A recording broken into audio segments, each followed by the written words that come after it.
Three, two, one.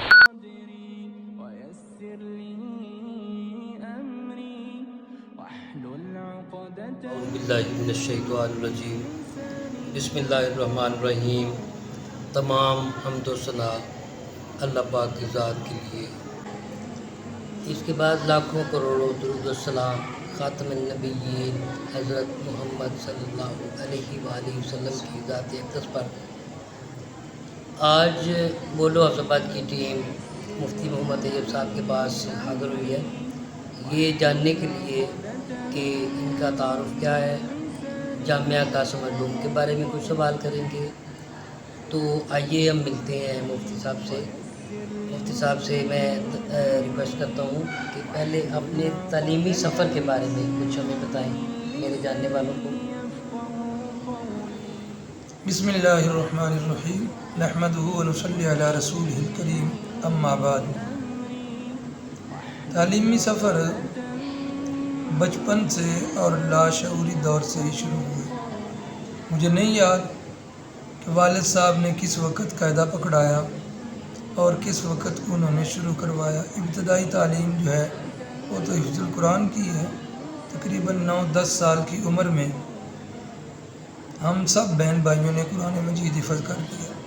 والد صاحب نے اپنی ساری اولاد کو حفظ کروایا سوائے ہمارے چھوٹے بھائی محمد طاہر کے۔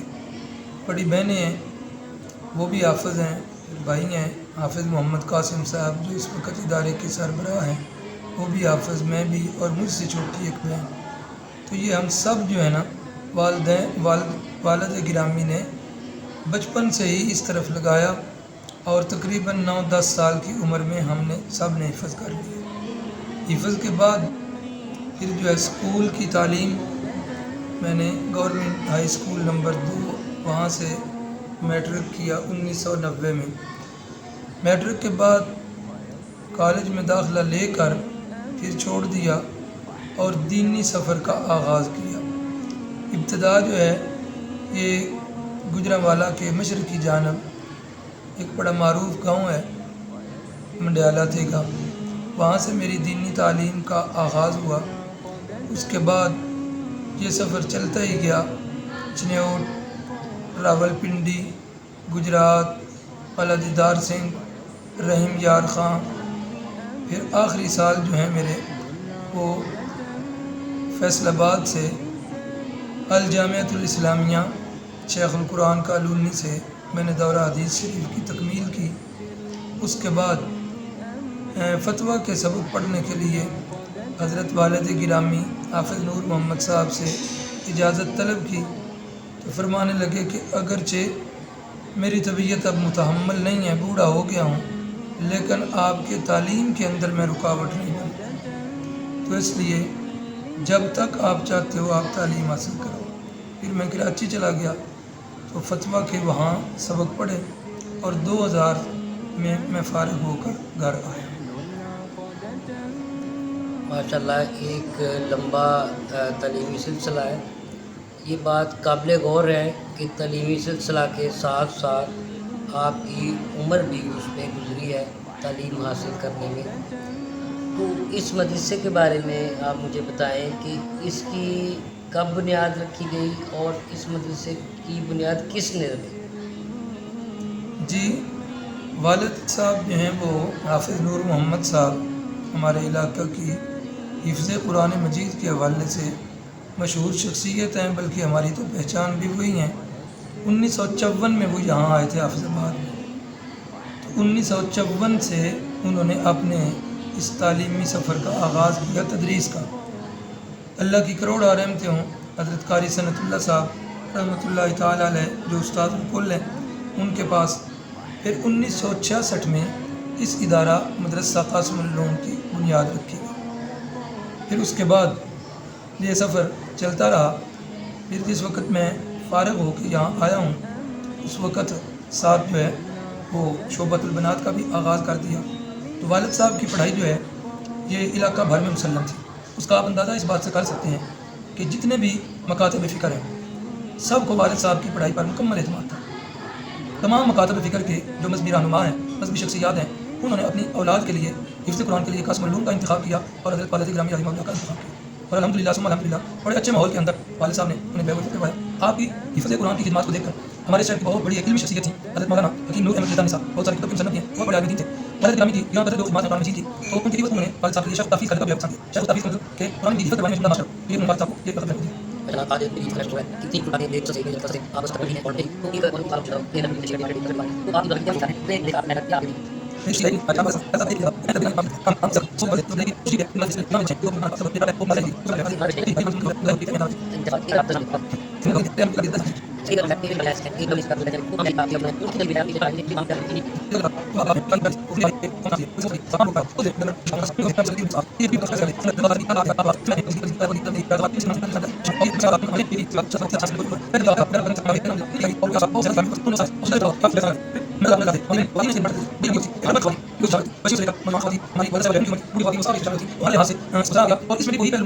تمام لوگوں نے کیونکہ کوشش یہ ہوتی ہے کہ یہ جو بھی یہاں کورسز ہو رہے ہیں تعلیم قرآن کا ہو، سیرت النبی کا ہو، اس کو فرقہ واریت سے بالا تر رکھا جائے، اور الحمدللہ ثم الحمدللہ لوگوں کی رائے یہ ہے کہ اس میں کافی حد تک ہم ٹھیک ٹھاک ہیں۔ ماشاء اللہ صرف عشق رسول ہے، صرف عشق رسول ہے، اور اس سے بڑی عبادت یا اس سے بڑی جو روٹین ہے وہ کیا ہو سکتی ہے کہ ہماری جو نالج ہے، ہماری جو انفارمیشن ہے، معلومات ہے، وہ ریوائز ہو جاتی ہے، اس کی دہرائی ہو جاتی ہے۔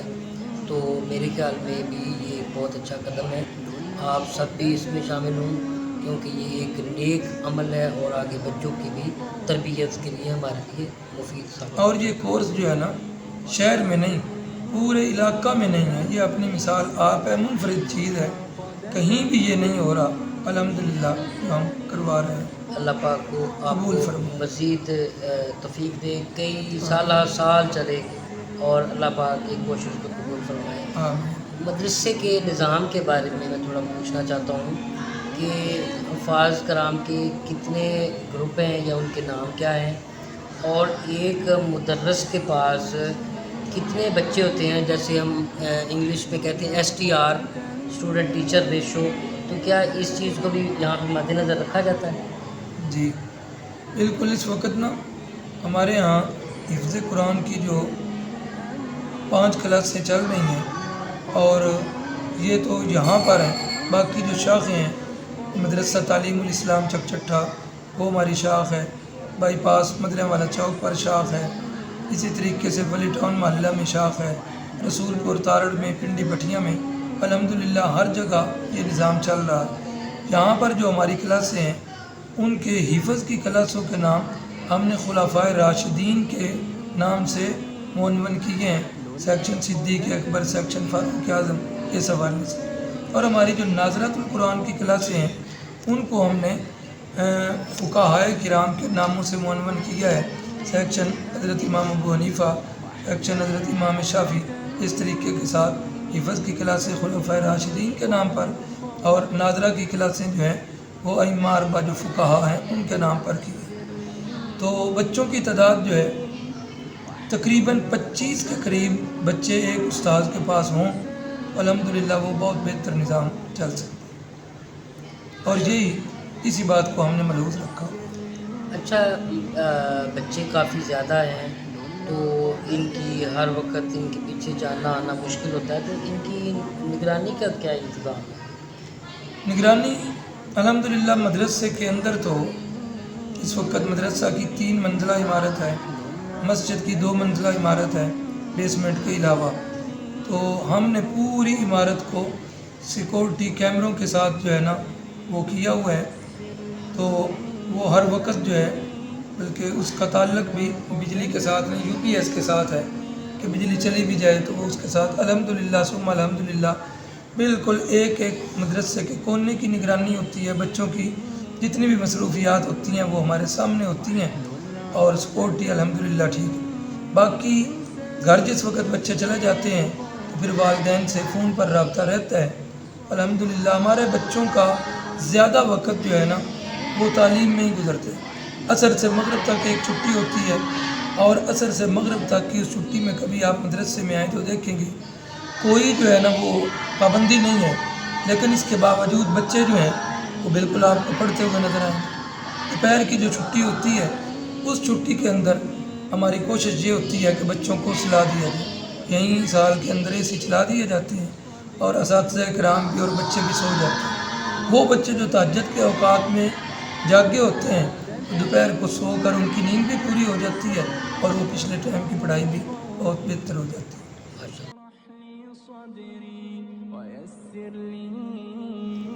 ایک بات بہت سننے میں آئی ہے کہ مدرسہ قاسم علوم میں بچوں کو مار بہت پڑتی ہے، تو اتنی سختی کیوں؟ بچے بھاگ تو نہیں جاتے؟ کوئی بھی تدریس کے شعبے سے منسلک بندہ اس بات کو سمجھتا ہے کہ جہاں سختی ہے وہاں پڑھائی ہے، جہاں پڑھائی ہے وہاں سختی ہے، اور جہاں سختی نہیں ہوتی وہاں پڑھائی بھی نہیں ہوتی۔ دوسری بات یہ ہے کہ یہاں کی سختی کا ایک پہلو جو ہے وہ بتایا گیا، اس کا دوسرا پہلو یہ ہے کہ والد صاحب کے پاس وہ بچے جو کسی جگہ نہیں چل سکتے تھے، کسی مدرسے میں نہیں چل سکتے تھے، انہیں داخل کروایا جاتا۔ حضرت والد صاحب ایک حد تک ان کے ساتھ نرمی کرتے، پیار کرتے، محبت کرتے، لیکن پھر والدین کی طرف سے ہوتا کہ اتنا عرصہ ہو گیا ہے بچہ آگے نہیں چل رہا، تو ظاہر بات ہے کہ اب اس کو چلانے کے لیے جو پیار کو نہ سمجھے، ظاہر ہے اس کے ساتھ سختی کرنا پڑتی۔ اچھا جی، آپ نے ذکر کیا تھا کہ شعبہ بنات شروع ہوا، تو مدرسہ میں بچیوں کی تعلیم کون سے درجہ تک ہے یا بچیاں کس کلاس تک یہاں پہ تعلیم حاصل کر رہی ہیں؟ جی، ہمارے ادھر آنے سے پہلے یہ مدرسہ قاسم العلوم ہی تھا، پھر 2000 کے بعد اس کے اندر شعبہ درس نظامی کا اجرا کیا گیا۔ حفظ قرآن جو ہے بنات کے اندر وہ تو پہلے سے ہے، ہماری والدہ صاحبہ اللہ تعالیٰ ان کو صحت دے، بہت ساری بچیاں ان کے پاس حافظ ہوئی ہیں، الحمدللہ، اللہ قبول فرمائے، اللہ ان کو صحت دے۔ تو یہ درس نظامی کا شعبہ میرے آنے کے بعد شروع ہوا، اور خاص کر کے درس نظامی کا شعبہ جو شعبۃ البنات جو ہوتا ہے نا، اس کے لیے ضروری ہے کہ گھر کی کوئی خاتون جو ہے وہ پڑھی ہوئی ہو اور اندر کا سارا نظام وہ سمجھتی۔ الحمدللہ اللہ رب العزت نے جو رفیقہ حیات مجھے دی ہے وہ اس شعبے میں بہت میری معاون ہے، اللہ تعالیٰ ان کو جزائے خیر دیں۔ تو انہوں نے آ کر اس شعبے کو مزید 4 چاند لگائے اور ہر لحاظ سے معاون بنے۔ پھر 2-4 سال کے بعد غالباً 2007 میں شاید دورہ حدیث کی کلاس کا آغاز کیا گیا، تو پھر وفاق المدارس کے ساتھ چونکہ ہمارا جو ہے وہ ادارہ منسلک ہے تعلیمی بورڈ میں، تو وفاق المدارس کے قوانین میں سے ایک قانون یہ ہے کہ جس ادارے کے اندر دورہ حدیث شریف کی کلاس ہو اسے جامعہ کہا جاتا ہے۔ تو اس کے بعد پہلے مدرسہ قاسم العلوم تھا، تو جب دورہ حدیث شریف کی کلاس شروع ہوئی تو پھر یہ جامعہ قاسم العلوم بنا۔ الحمدللہ اس وقت دورہ حدیث شریف تک یہ نظام چل رہا ہے اور اس میں 6 سال کی تعلیم ہے۔ 6 سال کے بعد بچی جس وقت دورہ حدیث شریف کرتی ہے تو وہ ڈبل ایم اے کے برابر اس کی تعلیم ہوتی ہے، ایم اے عربی اور ایم اے اسلامیات۔ تو یہ وفاق المدارس کا سارا نصاب جو ہے وہ چل رہا ہے۔ اس کے ساتھ ساتھ وفاق المدارس کا ایک شارٹ کورس ہے کہ جو پورا کورس نہیں کر سکتے، وہ نصاب پورا نہیں کر سکتے، ان کے لیے ایک دراسات دینیہ کا کورس شروع کیا، 2 سالہ کورس ہے۔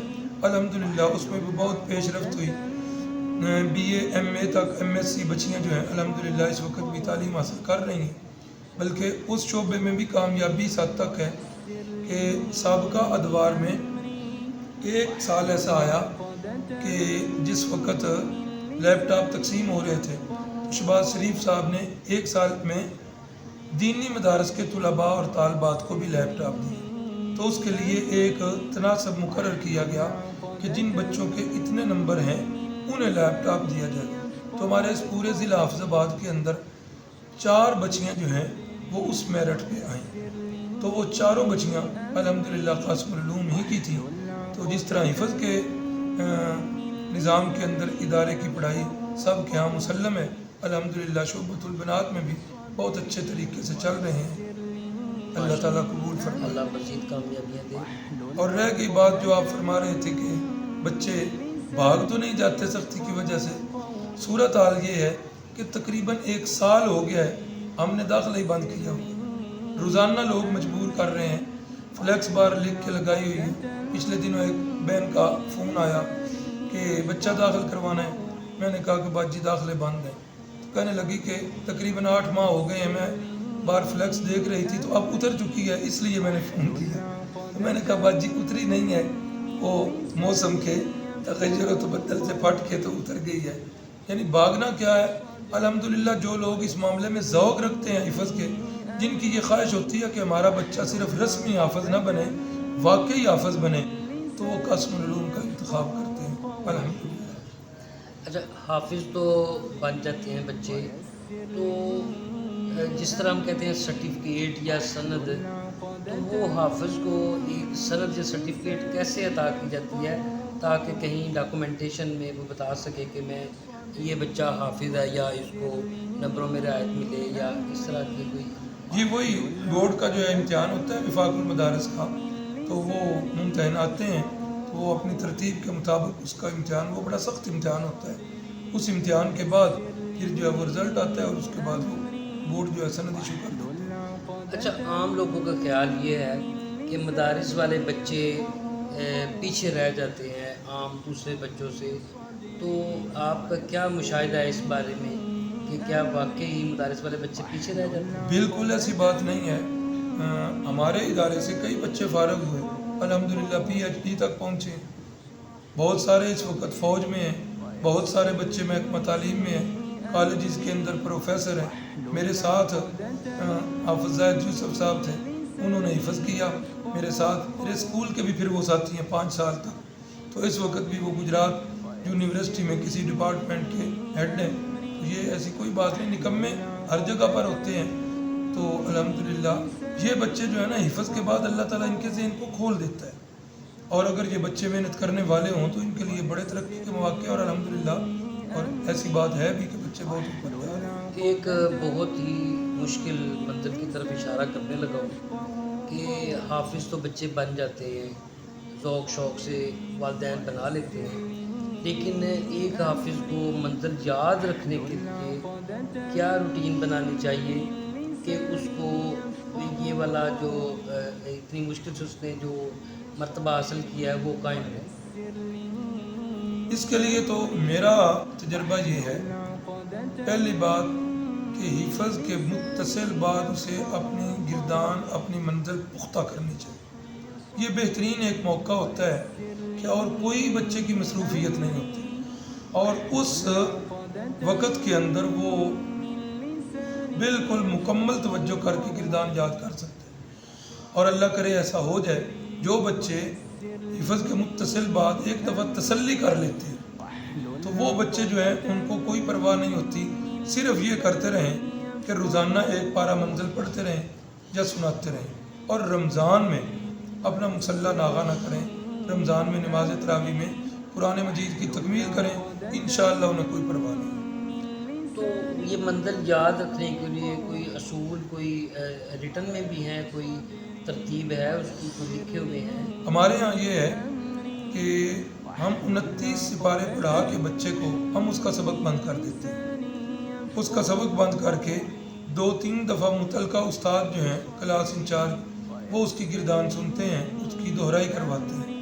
پھر جب انہیں تسلی ہو جاتی ہے پھر وہ میرے پاس بھیجتے ہیں, پھر آخری گردان اس بچے کی میں سنتا ہوں. جس وقت مجھے تسلی ہو جاتی ہے پھر آخری پارہ اس کو 30واں پڑھایا جاتا ہے.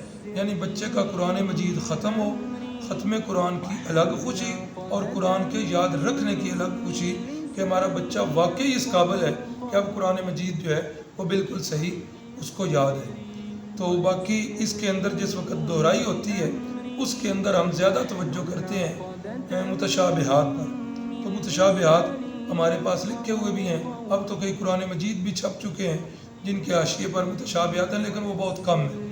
تو ہم نے وہ لکھے ہوئے ہیں, ترتیب دیے ہوئے ہیں, تو وہ متشابہات پہ ہوتے ہیں, وہ بھی بچوں کو ازبر کروائے جاتے ہیں. پھر گردان آگے چل رہی ہوتی ہے, اس کے ساتھ پیچھے سے بھی 2 سپارے ہم سن رہے ہوتے ہیں. گردان جو ہے وہ واقعی ہماری مشہور ہے, اور یہی وجہ ہے کہ وہ بچے جو فارغ ہوتے ہیں الحمدللہ ساری عمر انہیں قرآن مجید یاد ہے. یہی وجہ ہے کہ منزل کی پختگی کے لیے قاسم علوم کو ایک سند کہا جاتا ہے. یہ ایک پورا پروسیس ہے. آپ سسٹمیٹک وے سے سمجھیں, سائنٹیفک وے سے سمجھیں کہ یہ ایک بہت ہی بہترین منظم طریقہ ہے. اس وجہ سے بچوں کو منزل یاد رہتی ہے. کچھ والدین جو بچوں کو حافظ بنانا چاہتے ہیں, یا جو میری بہنیں والدہ محترمہ ہیں وہ اپنے بچوں کو حافظ بنانا چاہتی ہیں, تو ان کے بارے میں کوئی پیغام آپ دینا چاہیں گے؟ بالکل جی, پیغام یہ ہے کہ ایسے والدین جن کا ارادہ ہو بچے کو حفظ کروانا ہے, پہلا انتخاب تو بچے سے کریں کہ کند ذہن بچہ نہیں ہونا چاہیے. یہ قرآن مجید اللہ کی کتاب ہے, سب کا ساری آسمانی کتابوں کا خلاصہ, اور خلاصہ بھی بلکہ تفصیل بھی ہے, اور یہ ایک سمندر ہے. تو اس کے لیے ایسے بچے کا انتخاب کریں جو انتہائی ذہین ہو.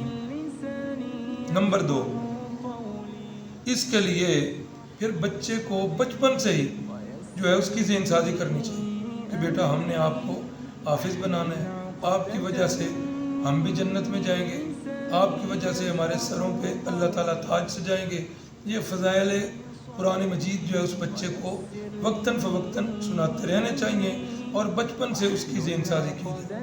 پھر ایک بات یہ بھی ہے کہ یہ جو بچہ دین کی طرف یا قرآن مجید کی طرف ہم نے لگانا ہے, یوں سمجھے کہ یہ اللہ کی راہ میں ہم اسے قربان کر رہے ہیں فی سبیل اللہ. تو اللہ کی راہ میں تو جسے قربان کرنا ہو وہ تو سب سے اچھی چیز جو ہے اسے قربان کرنا چاہیے. لن تنالوا البر حتی تنفقوا مما تحبون. پھر دوسری اگلی بات یہ ہے کہ والدین ہمارے ساتھ برابر میں چلے تو تب ہماری جو ہے وہ محنت نہیں کرتی. ہم جتنی مرضی, کوئی بھی استاد ہے جتنا بھی محنتی ہے, اگر والدین اس کے ساتھ نہیں چلتے تو اس استاد کی محنت رائے گا. اور والدین جتنی مرضی پابندی کر لیں, استاد بہتر نہیں ہے, اچھا نہیں ہے, محنتی نہیں ہے, یعنی یہ دونوں جو ہے گاڑی کے پہیے ہیں. والدین اور استاد دونوں برابر میں چلیں گے تو تب جا کے بچہ جو ہے انشاءاللہ کامیاب ہو جائے. ایک آخری سوال میں پوچھنا چاہتا ہوں کہ جس طرح مفتی صاحب نے باہر فلیکس لگوائی ہوئی ہے کہ حفظ کی شعبہ حفظ کے لیے بچوں کے داخلہ بند ہے, وہ اس وجہ سے کہ بچوں کو زیادہ کی یہ نہیں ہے, مطلب تعداد زیادہ نہیں کرنی, کوالٹی پہ امپرومنٹ کے لیے رکھا ہوا ہے. تو ایک اور فلیکس کی بہت میں ذکر کرنا چاہوں گا کہ ایک فلیکس میں نے یہ بھی دیکھی ہے کہ صرف حلال کمائی والے اس میں حصہ ڈالیں. اس کے بارے میں میرا اشکال دور فرمائیں. جی اچھا سوال ہے. یہ جس وقت مسجد کی اور مدرسے کی تعمیر نو ہوئی ہے اور توسیع ہوئی ہے, تو اس وقت ہم نے باہر لکھ کے لگوایا تھا کہ صرف حلال کمائی والے حضرات جو ہیں وہ تعامل کریں. اس کی وجہ یہ ہے کہ آپ حضرات نے بھی سیرت النبی میں پڑھا ہوگا کہ رسول اکرم صلی اللہ علیہ وسلم کی بعثت سے پہلے مکہ شریف میں بارشیں ہوئی تھیں اور پہاڑوں سے پانی نیچے آیا. بیت اللہ چونکہ نشیبی جگہ پر تھا, اس وقت یہ کچی اینٹوں سے بنا ہوا تھا, تو اس کی عمارت جو ہے وہ گر گئی. تو پھر اس وقت جو بڑے تھے قریش کے, یہ ابو جہل وغیرہ تھے, تو انہوں نے تعمیر کی. تو اس تعمیر کے اندر انہوں نے یہ شرط لگائی تھی کہ بیت اللہ کی تعمیر کے اندر حلال کمائی ہونی چاہیے, کوئی سود کا پیسہ نہ ہو, کوئی رنڈی کی کمائی نہ ہو, کوئی کسی بھی ذریعے حرام کمائی کا پیسہ بیت اللہ کے گھر میں نہیں لگنا چاہیے. جب چندہ اکٹھا ہوا, حساب لگایا گیا, تو وہ بہت تھوڑا تھا, تعمیر نہیں ہو سکتی تھی. پھر اپیل کی گئی, لیکن وہ اتنا نہ ہوا کہ جس سے سارے بیت اللہ کی تعمیر کی جا سکے. پھر کیا مشورہ ہوا کہ بیت اللہ کے ایک حصے کے اوپر 4 دیواری کر کے چھت ڈال دیا گیا, اور دوسرا حصہ جو حتیم والا ہے اس کو کھلا چھوڑ دیا گیا. اس کو ابتداءً کیوں کھلا چھوڑا گیا؟ اس لیے کہ اس وقت حلال کمائی کی شرط تھی, اور یہ شرط سے پیسہ آنے والا اتنا زیادہ نہیں تھا. تو ہم نے سوچا کہ الحمدللہ ہم تو مسلمان ہیں, ہم سے اللہ رب العزت نے یہ نہیں پوچھنا کہ یہ مسجد 2 سال میں کیوں نہیں بنائی, 1 سال میں کیوں نہیں بنائی, مدرسہ 2 سالوں میں کیوں نہیں بنایا. یہ ضرور پوچھونی ہے کہ اس کے اندر اگر آپ کو پتہ تھا کہ فلاں بندہ جو ہے اس کی کمائی ناجائز ہے تو آپ نے کیوں اس سے پیسے لیے, یہ ضرور پوچھو. اور ایسے الحمدللہ واقعات آئے ہیں کہ ایک بچہ ادھر پڑھ کے گیا ہے، اس کے والد آئے، کہنے لگے کہ میری بیٹی جو ہے بینک میں ملازم ہوئی ہے، تو اس کی پہلی تنخواہ میں نے سوچا تھا کہ یہاں مسجد میں دیں گے۔ جب پوچھا گیا کہ بینک کون سا ہے تو وہ سودی بینک تھا، تو میں نے کہا بھائی اللہ آپ کا بھلا کرے، آپ نے بتا دیا، الحمدللہ یہ ہم پیسے نہیں لیں گے، یہ حرام کی کمائی۔